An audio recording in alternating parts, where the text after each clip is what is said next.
We'll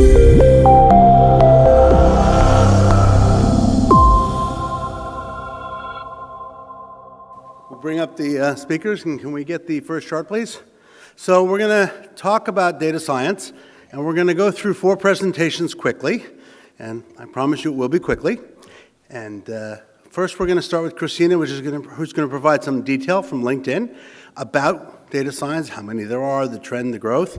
Then we're going to have a real-time example of what data science does. Then we'll have 2 presentations that talk more about the future of data science. So just to start us off, can I have the next chart, please? We've not had a clicker anymore. Okay, so just as a definition of data science, and one of the conversations we had on Monday is maybe the data scientist is a unicorn, because what we're talking about is a combination of IT, stats, and business knowledge. And so there are different definitions of data science, but I just put this one up, and the overlap of them being perhaps the data science as a way of providing some context for that. But with that, let me then turn over to Christina and give us some information from LinkedIn. And the clicker is actually here. Okay. Can I get this? Oh, great. Perfect. Thank you, Mike.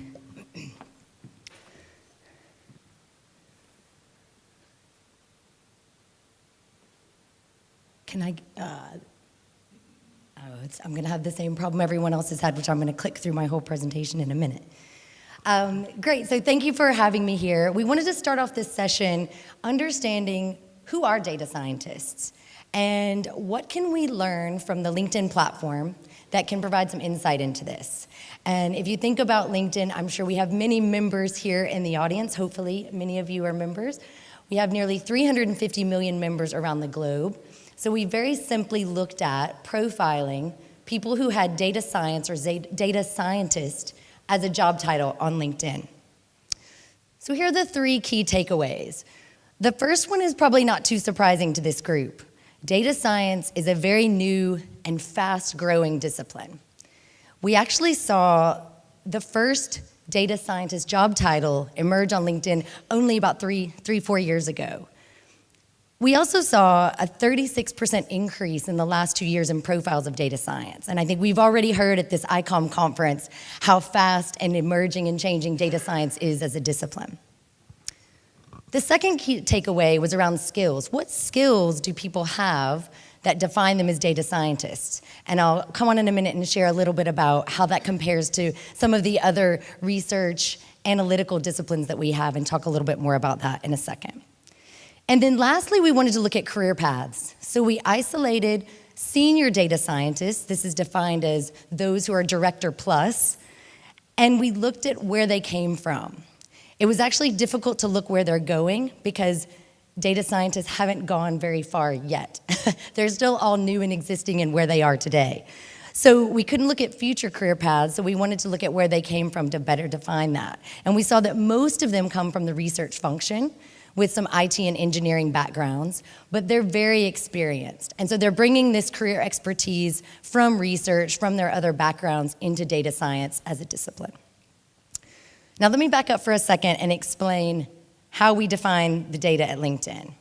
And I will use my esteemed panelist, Amit. Amit, thank you for being my model. I have a little bit of a confession to make that I'm an imposter on this panel, that I'm not a data scientist. Normally I would use my own profile. But we can tell from Amit's profile, he's a data scientist is the title. He comes from the marketing advertising industry. We can also see a lot about his education.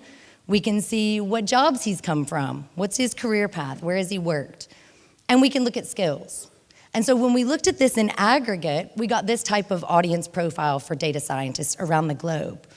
I mentioned how fast and growing this discipline is. The majority are actually individual contributors. So we didn't have a lot of managers in this profile. They work very individually, and I think that probably makes sense. We saw a mix of the company size. Some come from small companies, some work at companies 5,000 plus. Almost half come from tech industry, and I think that also makes a lot of sense if you think about where a lot of the big data is coming from. Technology players, social media, digital, providing a lot of this data that we need to analyze. We saw that half are based in the US, and then you can see here some of the top universities where this talent is coming from, both within the US as well as internationally. So let's take a look at some of the skills I thought this was quite interesting. Not surprising, data scientists are very technical, very analytical.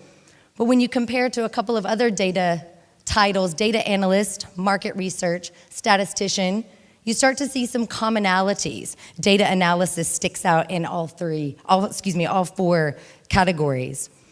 I think what we can learn and what's important in this chart is we as an industry are still trying to define what data science is, and also how do we work together and get the best from all of these different disciplines. And I think if we think about talent, retaining talent, acquiring talent, looking for new graduates to come into our companies to work with us, this is a great insight to share as we think about that in the future. And then lastly, the career path information. So when we looked at those senior data scientists around the globe, so director plus job title, you can see again, 1 and 2 came from research. So research is really fueling a lot of the data scientists. But we also have engineering, IT, and some consultants in the mix. I mentioned the skills already, very technical, machine learning. We've heard a lot about this already, a bit about this throughout the conference. The educational background I thought was quite interesting, and this is similar to what we've seen in data scientists generally, a lot of computer science, mathematics, very advanced degrees in stats and science. Only 10% actually have an MBA. And then in terms of the median years of work experience, again, I mentioned we're not seeing people emerge straight from university and becoming a very senior data scientist. I think it probably can happen. But in general, we're seeing people come from other industries, and they have a lot of experience and other qualifications that they're bringing to the table. So in summary, I thought this was an interesting quote. Harvard Business Review commented that data science was the sexiest job title of the 21st century. I'm not sure that my analysis proved or disproved that. Maybe after this panel we can gauge if that's right. I see people nodding, yes. But hopefully looking at where we've come from and a little bit of the present will tell us about the future and where we're headed, and provided you with a few thought starters of this. And with that, I'll hand it back to the panelists to talk a bit more about the future. So thanks very much for having me today. Okay. And now we're going to move to Kajal, who will give us a data scientist example, excuse me. Actually, it may be a good idea that we don't use the slides, but can you hear me? And can you see me?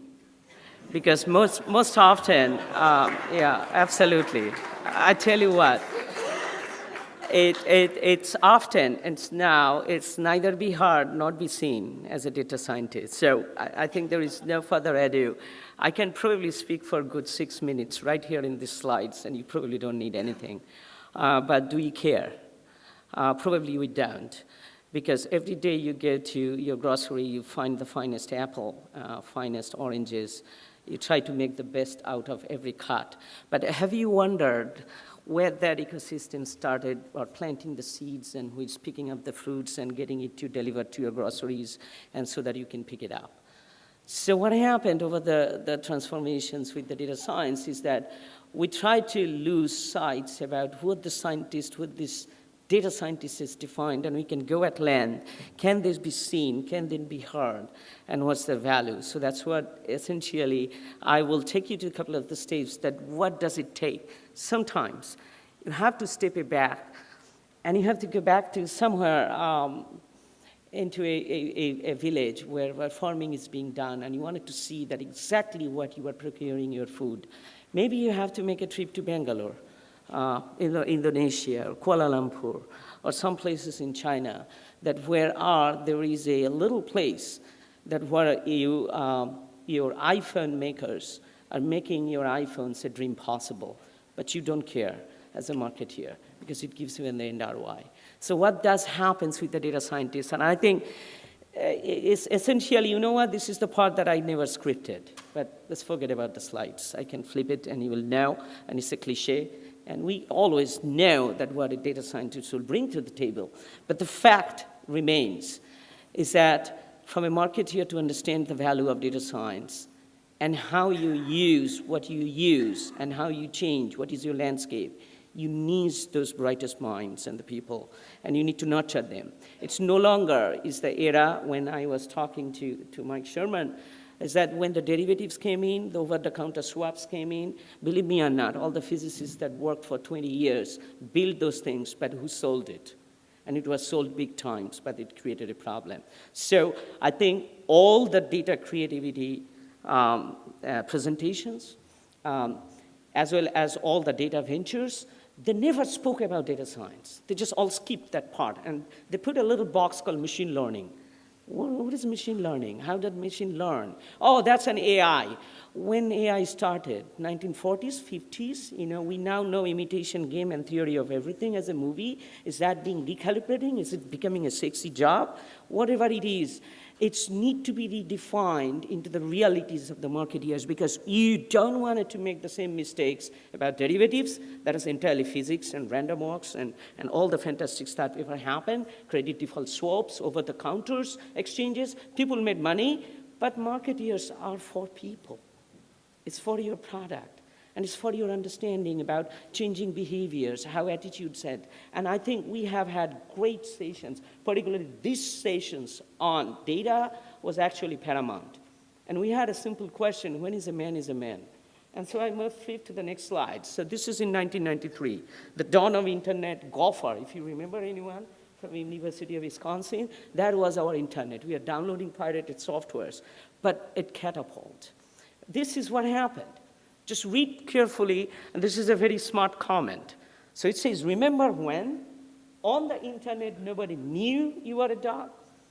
But here is what Mike Sherman suggested, and it's pretty obvious, and I think we needed to translate. It is the same one with the colorful, and on the right-hand side, it's the right-hand side? Yeah, on the right-hand side, they figured it out. NSA has figured it out. How did NSA figure it out? Okay, who did figure it out? So, but he also suggested that I give you some value.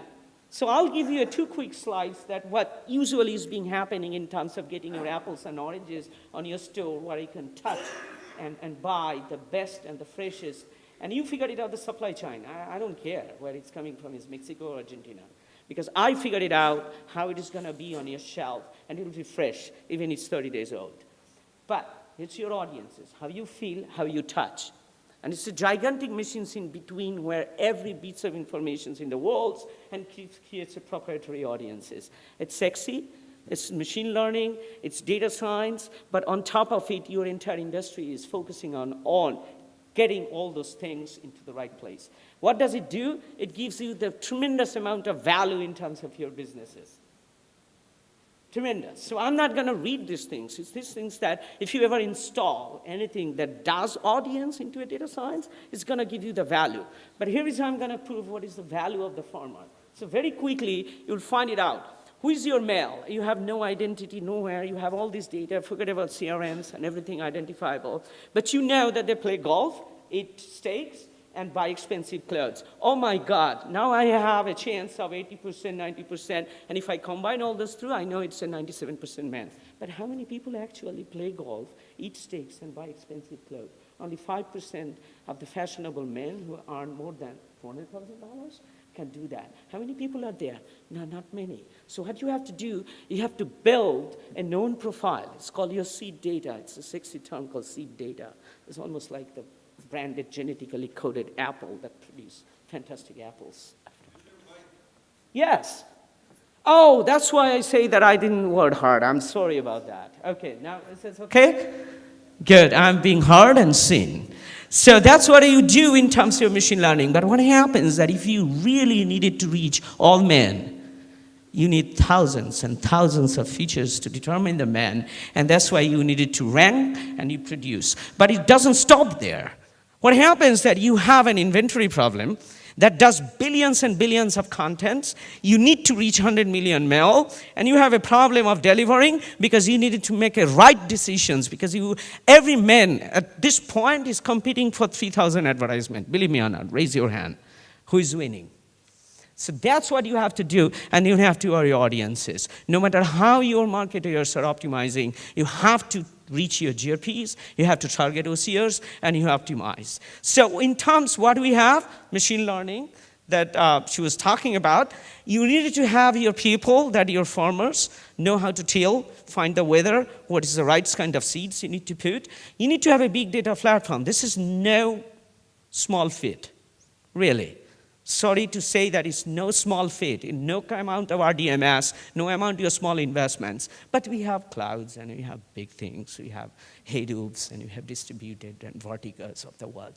But you also need investor. You needed to have your marketer believe that this is going to deliver. And how this is going to deliver? It's going to deliver because it does increase reach, it does reduce cost, and then, by the way, you find all the men in the world. Anyway, I just clicked too fast. But I hope that makes sense. Thank you. Nope. Miko, you're not next. Miko, you're not next. You're not next. Oh, I'm next. You're next. Nope, you're next. Okay. And of course, he had the best introduction of anyone over the course of these days because you've all seen his LinkedIn profile and got to study it in depth. Yes, thank you, Mike. And of all my crazy career choices, I didn't think modeling was going to be one of those. So I have to thank Christina for that. And yes, that's going up on my LinkedIn profile, model. So my part of the panel was to talk about the future of data science. And I started thinking about it, and just to give you some more context, I was the chief data officer at MassMutual, where I started my career doing protein interaction modeling and in the weeds of data, and then by the time I was at MassMutual, I was reporting into the EVP of the business there, meaning that I had a say within the decision making, and I sort of had that fortune there.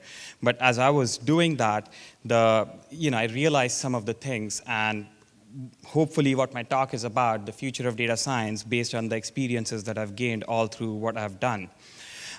When I was thinking about putting together what the future of data science is, I decided, it's not really about, we all know what data can do, and I don't want to be bold enough to predict what this world is going to be, and how we're going to be sitting in our houses and everything's going to happen for us, and I don't think I can really predict that. But the question becomes, how do we actually survive this data economy? Because to be perfectly honest, the future of data science is going to depend on us, business executives, getting out of our own ways. Once we get out of our own way, that's the only time we are going to be able to realize the future of data science. So I always like to start with this quote from Michael Schage at the MIT Center of Digital Business. But he had this article in Harvard Business Review, and that seems to be a popular reference today. But what he said essentially was that companies with mediocre outcomes are using big data and analytics for decision support. But really successful companies are using that to affect and support behavior change. Now think about that, right? Because what data science is giving us, or what big data or the data economy is telling us, is that yes, all of these things will happen, but for those things to happen, we need to change our behavior enough where we let those things happen to us. So let's start. What are the kinds of transformations then do we need to think about as a business to survive and flourish in this? One, well, data tools and services.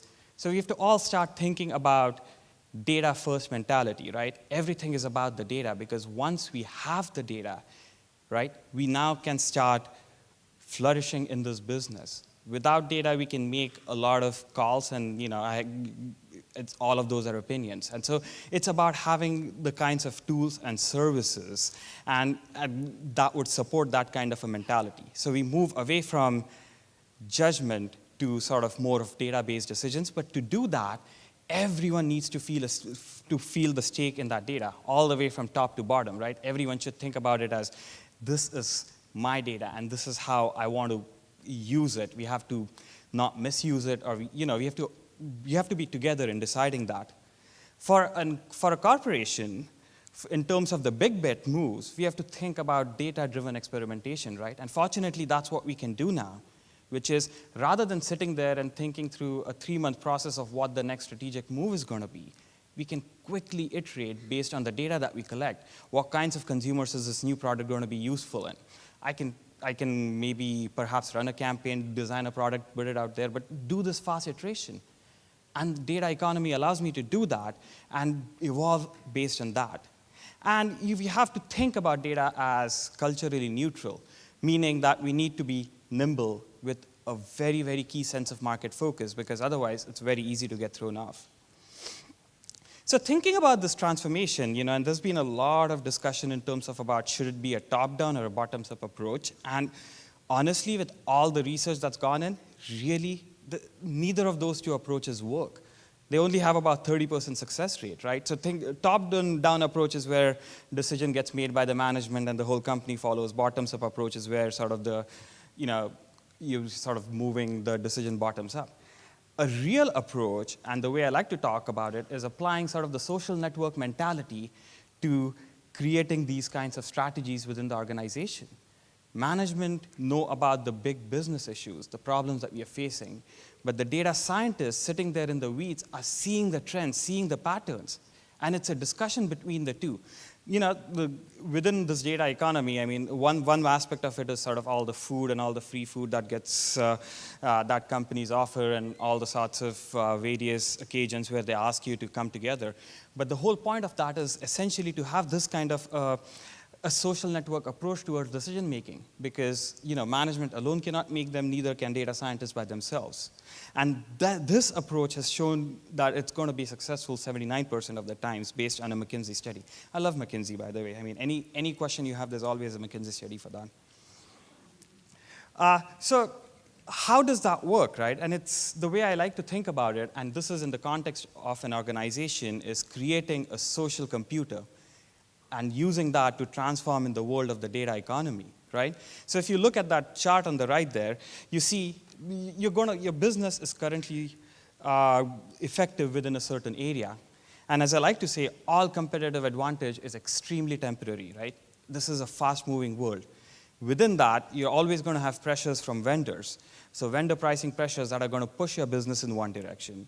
You have competitive advantage, and your competitors are coming from another direction. And in all of this, there is this small area where there's a space that you can grow.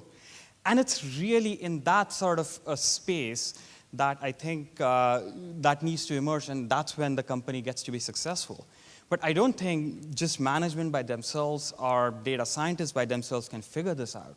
It has to be a social computer. It's the discussion, it's the continuous iteration, it's the constant experimentation that really helps you get to that phase. So I'm going to skip, a generalized way of how the data economy works or how the kind of framework you need to have. But I'm going to spend the last minute just talking about a really quick case study, right? And this actually emerged out of one of my data scientists when I was at MassMutual, he was having coffee with one of the sales guys, and he was like, shit, I have a target of 5 million this year, and I have this new product, and this product is about finding insurance for business partners, and I'm just not able to do anything about it. It's not going off the shelf, and I'm going to be in big trouble. And this guy said, well, I have data, I can help you do that, right? So now that's the conversation that emerged at that level. But once this happened, it was a difficult audience that we were going to target. And once the solution emerged, it needed a lot of selling. And trust me, this is what I used to sell it to my boss in terms of why we needed to do this. This was published in New York Times, and I'm sure some folks must have seen it. But this was the following for American baseball teams at a zip code level that they got just from publicly available Facebook data.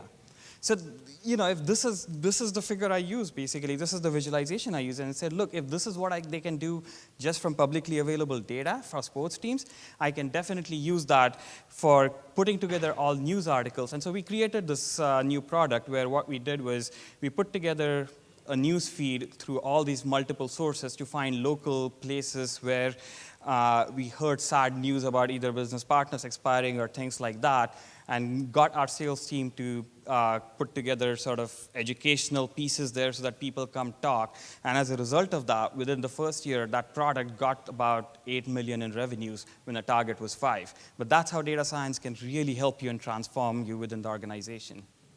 Thank you. Okay, last but not least, go ahead, Liz Voss.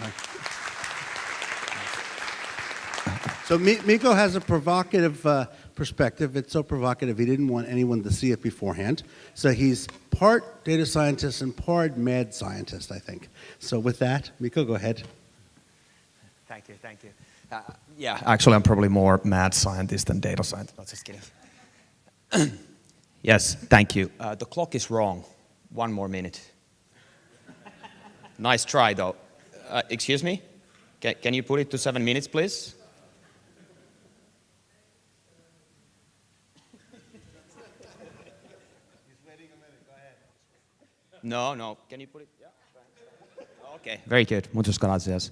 Okay, thank you very much for I was coming. worried because I told him I'd cut him off exactly at 7 Okay, minutes. Mike, don't take my time. Thank you very much for the data science board, and especially thanks for the distillery team, especially for Claudia, who is not here, for Krasimir from Netgear, for Kajal from Xaxis, and for everybody whose name I'm not mentioning and who was active in the calls. But those 3 people, or those 3 entities that were mentioned, without them, none of this would have been possible. I actually did very little. I just have not so nice voice, but I think I'm good with selecting words. Please go to that URL if you want to see the output that we had from the work, and now let's go. What is this talk about? Well, thank you, Mike. I'm going to do what you asked. I'm going to tell first. I'm going to tell that alchemy is possible. I'm going to tell that it's a binary world, and all problems are solvable. Maybe not every single one of them, but to the extent that we can say all. And yet, hey. Man-computer symbiosis, which is actually the key to these topics, because that's what data science is. Okay, we start from alchemy. For thousands of years, people, very smart people, have wanted to create gold, including Isaac Newton and many others. Actually, today, we are able to create gold in the Large Hadron Collider. Yes, that is a true story. We can produce gold atoms. And that is all due to data science, by the way. So what's happening? We're moving from luck-based to skill-based approach. The history of numbers started from marketplaces in Sumeria, roughly 5,000 years ago with the base 60 system. It's not very good system. And we move, okay, I'm gonna take at least 60 seconds extra time at the end. Okay, that's a Chinese, the first known decimal number system recorded. It's a multiplication table. And now we get to the number system that I really like, which is binary system. And I'll explain why I really like it throughout this talk. And that is actually a manuscript that our dear friend Leibniz used as a base for his binary theorem. So actually, where he's getting it from is getting it from the Chinese.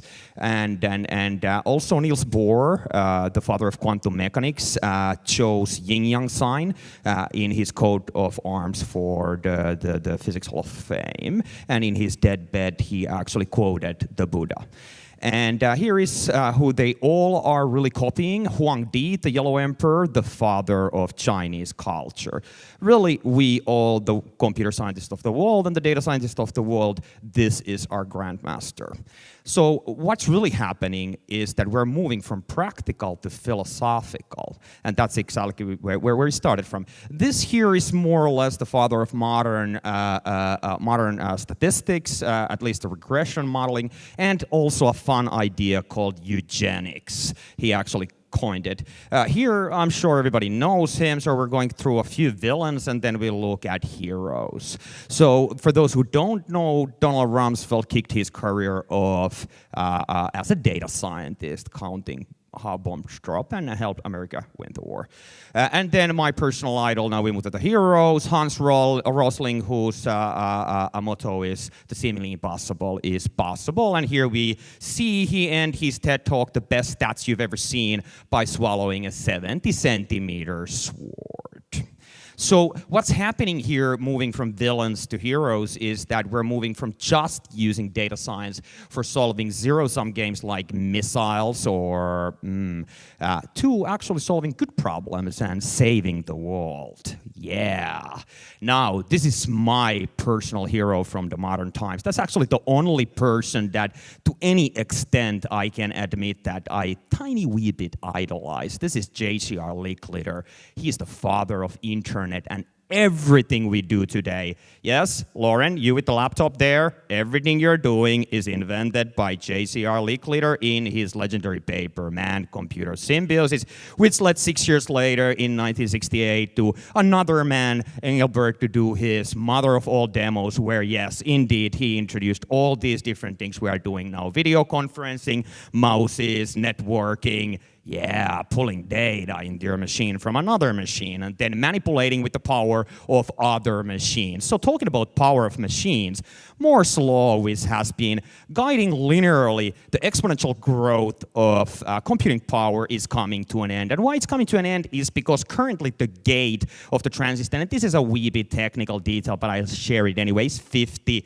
silicon atoms wide. So we're roughly 10 years away when it's going to be 1 silicon atom wide, and obviously we can't do anything mechanical like that. So the world that Engelbert and JCR Lick, he was called Lick envisioned, that world is now coming to an end. And we don't frankly know what's going to happen next. And really, this world, this atomic world I'm talking about, that's not just in the Hadron Collider, that's in each of our pockets. And nobody took the time to vision how that world will look like post Moore's law. So we are moving from common sense to the incredible. So what is data science? Data science is turning elements into gold. It's translating the binary world. It's solving any problem. And finally, it's the man plus computer symbiosis. Mike, that's 5 minutes and 30 seconds. Okay. Very good. Okay, so now we have chance for a bit of Q&A. Anybody in the audience want to start with a question? In the meantime, can we put up the one additional chart I had? Any questions out in the audience? I can't see you very well. No. Okay. Can I have the additional chart? There we go. Okay. So many of you may know this chart from Gartner. It's their hype curve. And they say that all new technologies move, or most, but I think they actually say all, move across this, which is a lot of hype up front. Then it crashes, expectations aren't met, and then slowly but surely it rebuilds and there's actually some impact. And I don't know how well you can see, but the red square there, or red rectangle, is big data. So they're saying it's just about to peak. And this was about 6 months ago, so they probably would say it's at the peak or just over the peak, and therefore about to crash. So the question for the panel is, do you agree with this, which is big data overhyped, and are we about to see reality come crashing in? Or is big data going to defy the hype curve? Anybody want to start?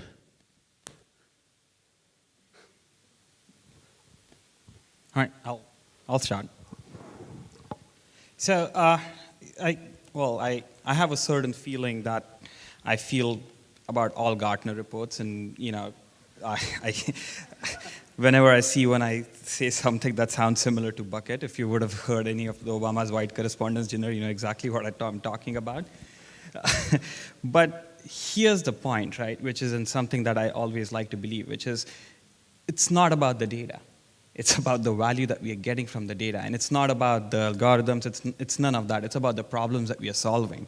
And right now, the only limitation that really exists in us solving the problems is us. We are in the way of data and data being able to solve those problems. So if we successfully get out of the way, great. I don't think we'll see that. If we get in the way, who knows what's going to happen. Yeah, I think that's really, really well said, and that's kind of, JCR Licklider's vision as well, is that we would learn to, work in a very symbiotic way with the computer, and I think some of this crowd is already very much symbiotic with their devices, so really, what we need to do now is we need to get out of the way.